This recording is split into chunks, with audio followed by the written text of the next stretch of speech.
Okay. Hi, everyone. Jessiana Seville here from the Kidney RD. If you don't know me or are unfamiliar with the Kidney RD, we are a group of renal dietitians, expert renal dietitians, who love to take a root cause approach to helping people preserve kidney function through the power of food and through really understanding the body, its chemistry, and all of those really important factors. Our website is kidneyrd.com. And we have some great resources there. Right now we have our free mini guide that goes through the 8 big opportunities that you have to preserve your kidney function through food. So if you haven't been over there, go over there, download it, sign up for one of our free monthly classes where I talk about those opportunities and teach you how to apply them. All right, so today I'm going to talk about food sensitivities, a really important topic, I feel, for chronic kidney disease. So a couple things to understand about food sensitivities. Now, food sensitivities, food allergies, food intolerances, they usually all get clumped together, but they are not all the same thing.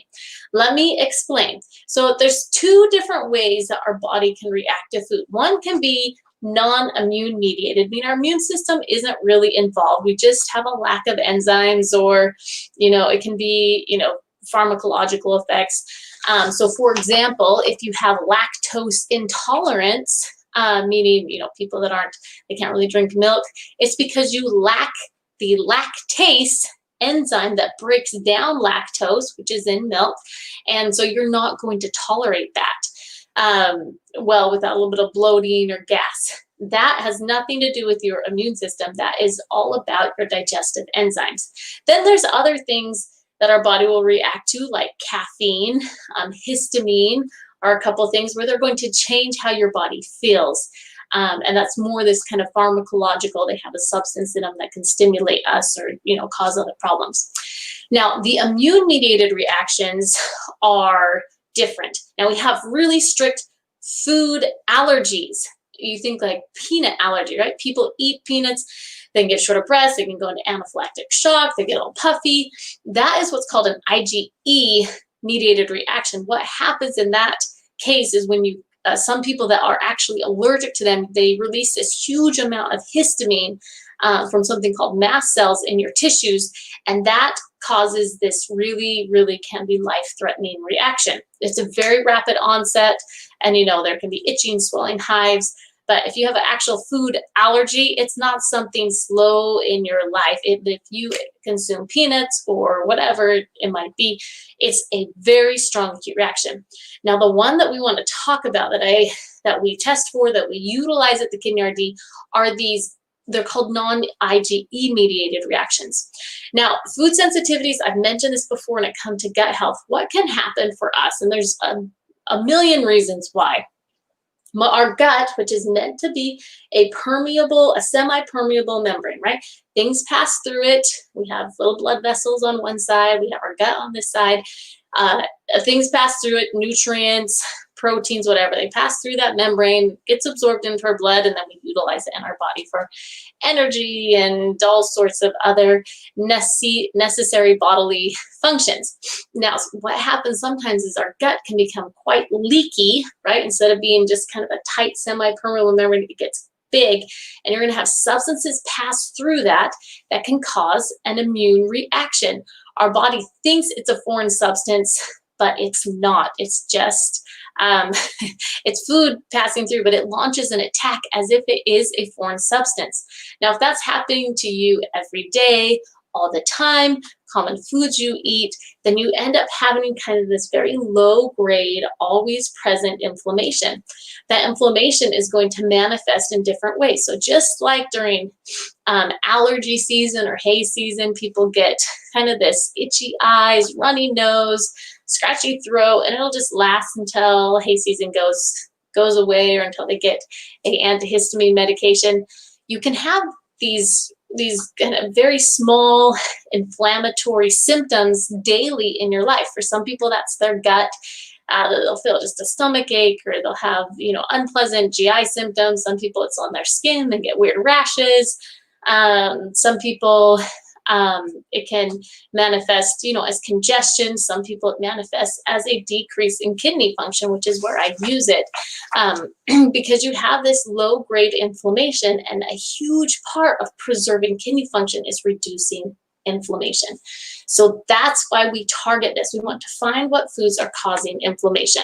Now, not everybody needs to do this. A lot of people can benefit from it. I've done it twice now. Every couple of years, I'll do kind of a tune-up because it has made a difference in my health in pulling out inflammatory foods. If you're curious, oatmeal is like a no-go for me. Peanut butter and sadly onions can tend to be in and out for me. I really like to cook with onions, so that's no good. Soy lecithin, which is often in a lot of chocolate products, really makes me super congested. Now, there's a lot of tests on the market. You'll see them all over. If you've looked at this at all, they're going to be hitting your Facebook feed, your social media feed, all these mail-in ones where you can do a pinprick, or you can do a spit sample, or whatever. Get a kit, go to phlebotomist, ranging anywhere from like $50 to $200. Can be really, really, they're quite pervasive. We have Alcott is commonly used, ALCAT. We do not use that one. There's a lot of them, so many food sensitivities out there. This of them, while they can be helpful, they don't measure the most important thing. Now, when you have this immune response, there's this immune cell in your body called an IgG. Most of the food sensitivities are going to measure an IgG reaction. This is like measuring the number of soldiers in your body, the number of soldiers that are there to fight in the immune response. So if you were sensitive to strawberries, you might have a really high level of these IgG soldiers in your body. The thing about it is that even if you have high levels of these markers in your body, it doesn't mean you're having an immune reaction, because those cells do not always produce an inflammatory reaction. What you need to be able to measure is the number of bullets that are coming from those soldiers. Those are inflammatory mediators, and that's what the test that we use does. It measures what's called an inflammatory mediator reaction. The test is called the Mediator Release Test. There's so many different, I could go in, there's a lot of science behind this, different pathways by which the body releases these inflammatory mediators. And we're really specific to using only this test because it gives us the best information. And we're able to create a very specific dietary protocol, very precise, personalized protocol based on the results. So when you get your results, and I'll just show you real quick what it looks like. There's 170 foods and food chemicals. This actually was my results a couple of years ago, but you can see that there are yellow, red, green type foods, and then we create a protocol off of these. Now, the Mediator Release Test is awesome because it not only gives us foods like nuts and beans and different fruits and different vegetables and everything, different spices. It really gives us a broad picture to build a diet off of, but also tests food chemicals, which are important. There are things like tyramine, phenylethylamine, which are naturally occurring foods, and some people can be sensitive to those very specifically. So that's an important thing that we test for. Now, when we do this Mediator Release Test, we primarily use this when there is a obvious inflammation going on, or if there's people that they've done everything they can, they feel like they're not getting a good result, and they want to refine it. They need to find some answers. That's when we use the Mediator Release Test. It can be helpful for everyone. It is not inexpensive. This is a premium service that we offer. The test just in and of itself at cost for us is around $350. And then you have to have at least 4 visits to walk through the results, interpreting it. But generally we space it out over 90 days or up to 4 months for healing. So most people, when they're doing this test, they're looking at anywhere from $1,600 to $5,000 to walk through this process to really decrease inflammation. So because we understand that it is expensive for people, there's other ways that we can approach kidney disease and still get great results. But again, for some people, they've done a lot of work, or they don't know what's going on, or they have major gut issues. that's when we feel like this test gets us from point A to point B really quickly and give people really solid results. I'll give you an example. So recently we had someone come to us, very, very healthy, had already been doing a lot of diet therapy, felt great, very active, does, like intensive hikes, kind of competitive hiking, really, really, really competitive person. And the food sensitivities were quite enlightening to her. She had some, some gut issues that she mentioned to me, and I recommended that she try this. Now, within a couple weeks or so, and she did a kind of modified protocol where she just pulled out her most inflammatory foods. She's like, this is amazing. Like, my stomach doesn't hurt all the time. I feel so much better. I'm like definitely noticing where some things just weren't right. And it was just from pulling out certain foods and actually identifying them. So we think it can be great for everyone, but specifically we use it in the case of autoimmune disease. We use it when people want to really fine tune their diet and get to like the specifics. We use it when people have gut issues, if like that's really important, or if we're noticing blatant inflammation, skin rashes, something else that's going on that shows us that there's a major inflammatory component. So that's when we would use it and when we would recommend it. We don't recommend it for everyone, but it is a phenomenal tool for the right people. So the last question, again, how much does it cost? And I went through that a little bit already.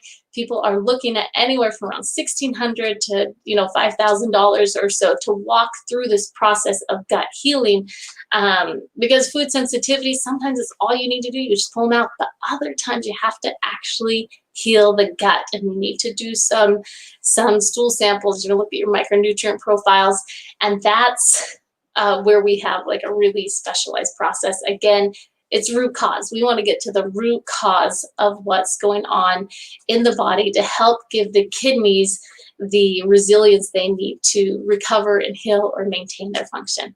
Anyways, that's it. So as a recap, food sensitivities are a certain type of immune reaction that can come from a leaky gut, causes all sorts of inflammatory reactions.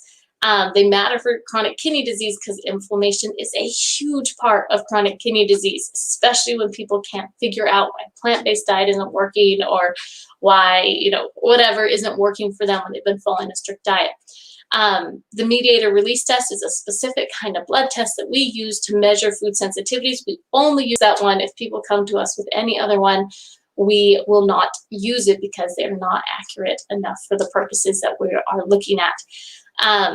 And who can benefit? Primarily autoimmune conditions, people that can't figure out why plant-based diet isn't working for them. If people really want to fine tune, like I said, most people have some inflammation. I consider myself relatively healthy, and I found it extremely beneficial for me, and gut issues especially. That's where we find a ton of benefit from it. Anyways, that's it for today. If you have any questions, of course, you can drop them in the chat.